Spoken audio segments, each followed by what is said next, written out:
Hi, this is the Tom and Curley Ask Tom and Curley Anything segment. As you can tell, Curly has changed. He's worked out and gotten much better looking. But Danny O'Neill will do his best to do a John Curley imitation. Fire away, Patrick. All right, Danny, we'll start with you. You can make any sport entertaining with your unique angles, at least for a time. Could you please attempt to give us your best, most intense golf play-by-play that you could ever imagine? He's up at the first tee.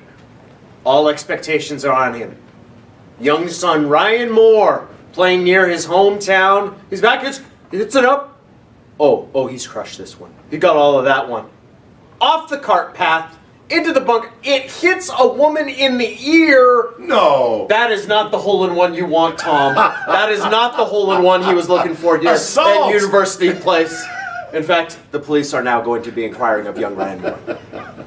Awesome. Wow, that's great. Who needs Curly? In fact, who needs me? I'm leaving. That was great, Danny. Okay. Tom, if you could, where would you go if you had a time travel machine? Oh my God, I would go everywhere, but if I could only go once, I think the big question is, would you go into the future, would you go into the past? I think that's a great question. And I would go into the past because I already know the context in which I want to see certain things in the past, whereas you could go into the future and it would just be sort of random and boring. So, random, not boring, but like random, there would be no context so you couldn't appreciate it. So my guess is, let me see, and then any time in history, as long as I could be like in a bubble so I could be protected, I think because I'm such a Francophile, I think I'd like to go to Paris during the French Revolution and really see what that was like and watch that happen. I think it would be fascinating to go back to the time of Christ, and see what that was like.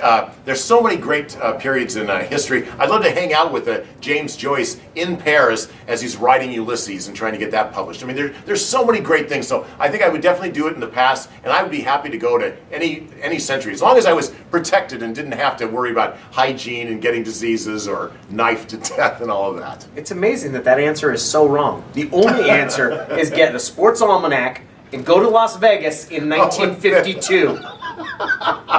You're always working the money angle. You are John Curley.